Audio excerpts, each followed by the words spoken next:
Paman, ini milikku. Tunggu. Ini lebih menarik.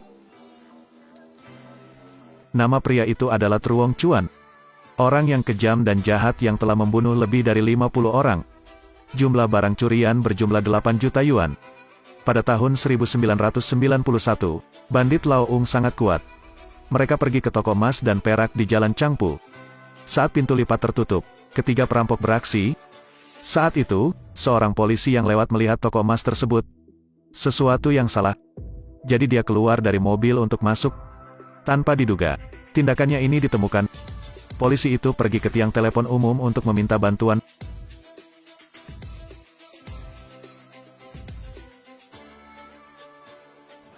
Para perampok membuatnya pingsan, dan memasukkannya ke dalam mobil.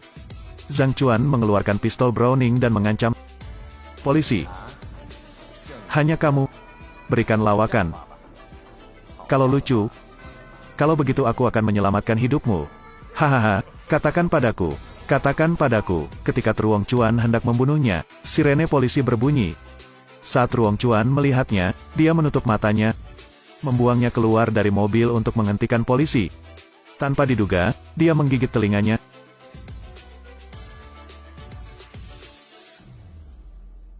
Nama polisi ini adalah Chung Tan.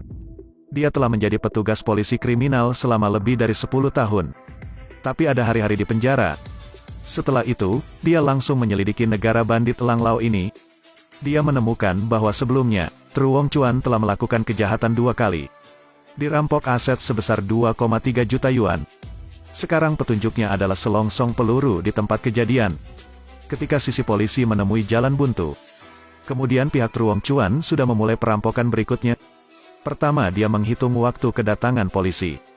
Ini akan memakan waktu paling lama 7 menit. Tetapi bank memiliki hingga 4 brankas penipuan, butuh waktu 12 menit untuk membukanya. Kaki tangan Zhang Chuan juga tidak bisa memikirkan cara. Tapi Truong Chuan sudah menghitung. Dia tersenyum percaya diri. Beritahu teman Anda bahwa hanya perlu 3 menit dengan seutas tali. Kemudian mereka pergi ke gudang untuk berlatih tempur. Tidak lama kemudian, hari aksi pun tiba. Perampok pertama-tama pergi ke toko mie di seberang dan memesan 6 mangkuk mie. Berapa lama waktu yang diperlukan? 10 menit, masak dulu. Sekarang kita pergi ke bank untuk menarik uang. Ayo makan lagi nanti. Jadi mereka pergi ke bank. Mereka memakai kerudung dan membunuh penjaga bank. Pergilah ke gudang. Gunakan tali untuk mengikat keempat brankas.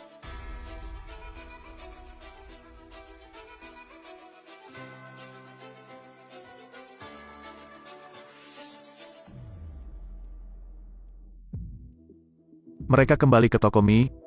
Mereka makan mie sambil mengawasi polisi. Sebelum pergi, Truong Chuan mengeluarkan uang dan memberitahu pelayan itu. Uang tambahan ini digunakan untuk mengajak polisi makan mie. Benar saja, Chung Tan benar-benar membawa orang ke sini. Gadis itu terkejut karena polisi benar-benar datang. Chung Tan juga kaget, para perampok itu malah berani mengajaknya makan mie. Meskipun itu gratis. Tapi semangkuk mie ini rasanya tidak enak untukmu. Kemudian, mengandalkan selongsong peluru, Chung Tan menemukan tempat. Dan kesuksesan bercampur di sana. Tapi berapa banyak amunisi yang tersisa dari geng yang merampok Lao Eagle? Kapan mereka akan datang untuk membeli lagi? Berapa banyak pemasok yang ada di belakang mereka? Pertempuran antara Chung Tan dan Truong Chuan sudah terbentuk sejak lama. Ayo pergi. Film polisi kriminal, perhatikan bagaimana para perampok melarikan diri. Belajarlah dari mereka. Selesai berbelanja, kamu belum pergi. Film polisi kriminal, perhatikan bagaimana polisi menangkap perampok. Belajarlah dari mereka. Pertarungan semacam ini akan segera menjadi pertarungan nyata. Suatu hari, seorang kolega berlari untuk mengumumkan hal itu. Beberapa orang mendengar suara tembakan. Mereka tidak banyak bicara. Bersihkan peralatan dan segera ke TKP. Saat ini, Lao Ying keluar dari bank. Orang terakhir yang keluar bahkan melempar bom ke bank. Kemudian mereka masuk ke dalam mobil dan pergi. Bandit ini bertugas memandu jalan keluar. Bantu mereka dengan mudah menghindari polisi. Tidak bisa menangkap mereka tapi Chung Tan masih tenang. Saya sudah terbiasa dengan ini. Dia menyuruh rekan-rekannya untuk mengevakuasi orang-orang dan dia pergi ke atas tangga. Perampok di sana tidak punya waktu untuk melarikan diri. Jadi dia dihentikan olehnya. Akhirnya perampok itu terkena peluru dan jatuh dari atas tangga. Chung Tan segera memanggil ambulans. Jangan biarkan dia mati. Melihat pemandangan ini, Truong Chuan memerintahkan mobil untuk berputar balik. Dia harus kembali membunuh orang.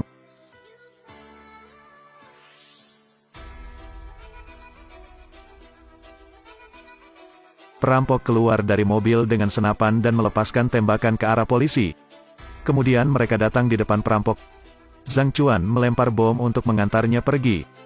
Lalu masuk ke dalam mobil dan pergi. Seorang polisi melihat ini dan mencoba memperlambat mobil. Kemudian yang lain melepaskan tembakan. Saat ini, Chung Tan melihat papan reklame. Dia menembakkan senjatanya ke arah itu. Rekan satu timnya juga menembak setelah dia. Papan reklame jatuh pada perampok. Tapi mereka tidak terluka sama sekali. Mereka turun dari mobil, melawan agar polisi tidak berani menjulurkan kepala. Kemudian mereka meledakkan mobil tua itu dan naik taksi baru. Kehilangan saudara laki-laki. Kelima perampok ini sangat marah. Tapi Truong Chuan memberitahu mereka. Sayang sekali polisi tidak bisa menangkap mereka. Tak lama kemudian, ketiga polisi tersebut diikat di mobil tersebut, juga terdapat koper-koper berisi gaji di dalam mobil tersebut. Chung Tan membuka kopernya untuk melihat, di atas tumpukan uang itu tertulis kata-kata itu, "Kamu masih berutang lelucon padaku. Ini adalah Truong Chuan yang dikirimkan kepadamu." Namun 3 tahun kemudian, gerombolan perampok Lao Ung secara berturut-turut melakukan lebih dari 11 kejahatan. Bahkan uang pekerja tidak mereka abaikan. Truong Chuan membuat polisi harus menyerah setiap saat. Pada tahun 1994, tim Chung Tan pergi ke Guangzhou. Bank benar-benar merampok Lao Eagle di Guangzhou. Tapi bank di Guangzhou sudah memasang banyak kamera. Tidak hanya itu, Chung Tan juga memiliki orang-orang yang berjaga di tempat-tempat penting. Truong Chuan menemukan ini. Mereka belum mendapatkan uang selama 6 bulan. Bawahannya secara bertahap berniat untuk meninggalkan guild. Selama waktu itu, Truong Chuan juga menikah dan hidup bahagia. Jika itu masalahnya, maka polisi tidak akan bisa menangkap mereka lagi. Jadi Chung Tan merasakan banyak tekanan. Semua orang terlihat seperti bandit. Untungnya, Truong Chuan tidak mengecewakannya. Dia menggunakan walkie-talkie untuk memanggil sinyal, meminta antek-anteknya untuk keluar. Memutuskan untuk pergi merampok untuk terakhir kalinya. Keesokan harinya, bandit Lao Eagle sedang beristirahat di sini. Pada saat ini, gelitik seorang anak laki-laki berguling ke kaki Truong Chuan. Namun dia memberikan bom kepada bocah itu. Chung Tan tahu bahwa bank ini memiliki truk uang hari ini. Dia mengatur orang untuk segera pergi ke tempat kejadian. Tidak lama kemudian, truk uang tiba. Bandit Old Eagle juga mengambil tindakan. Mereka membunuh semua pengemudi kasir dan segera pergi. Tapi sebuah mobil polisi muncul. Tapi mereka tidak takut. Dia menginjak pedal gas dan bergegas ke atas, menembakkan senjata ke mobil polisi. Kemudian mereka buru-buru memundurkan mobil untuk pergi ke arah lain. Tak disangka, mobil polisi lain muncul. Saat itu, polisi dengan cepat melepaskan tembakan ke arah mereka. Sopir tewas di tempat.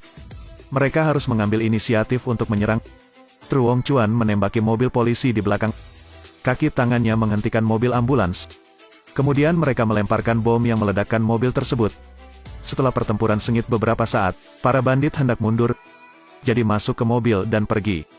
Tapi polisi sekarat ini membiarkan bagasi mobil mereka terbuka. Uang yang mereka curi jatuh ke tanah. Terkutuk. Bom.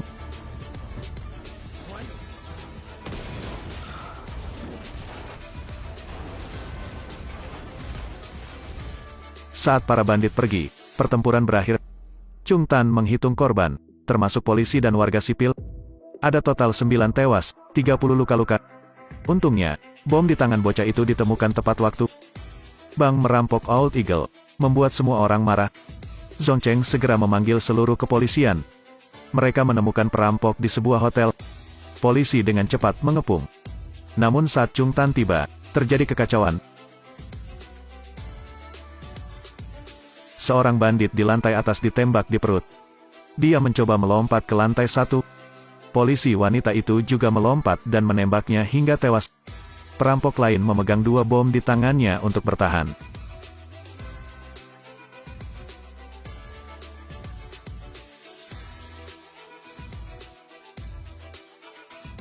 Dua perampok ditembak mati, 2 lainnya meninggalkan tempat kejadian. Kemudian andalkan walkie-talkie bandit mati. Polisi menemukan istri Truong Chuan. Chung Tan menyewa kamar di seberang rumahnya dan rumah istrinya untuk memantau. Tidak lama kemudian, Truong Chuan kembali. Tapi dia tidak langsung pulang, tapi juga naik ke gedung seberang. Ikat dua tuan tanah ini, lalu panggil istrinya. Jangan bicara omong kosong. Aku hanya akan berada di penjara paling lama beberapa tahun. Tapi aku pasti akan mati. Apakah kamu mengerti maksudku? Aku bersama pria yang kutemui terakhir kali. Saya yakin. Apakah kamu mengerti maksudku? Mematikan telepon, Truong Chuan segera menelepon istrinya dengan walkie-talkie. Polisi mengetahui bahwa pasangan itu akan bertemu di bioskop. Setelah itu, Fan Kuyen dengan cepat menghancurkan foto Truong Chuan. Polisi menghentikannya, masuk ke rumahnya dan menemukan foto pernikahan pasangan itu. Polisi kemudian pergi ke bioskop untuk menyergap segera. Tidak lama kemudian, Zhang Chuan tiba. Polisi segera menangkapnya. Tapi ini hanya rekan-rekannya. Ternyata dia sudah menghitung. Foto pernikahan itu adalah foto antek-anteknya. Selain itu, kaki tangan ini juga memotong telinganya.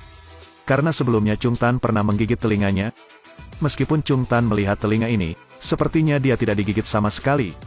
Tapi sekarang hanya dengan nama palsu ini, Chung Tan tidak dapat menyelesaikan kasus ini. Tapi dia menolak untuk menyerah. Dia pergi ke rumah Fan Kuyen lagi dan menemukan alat bantu dengar.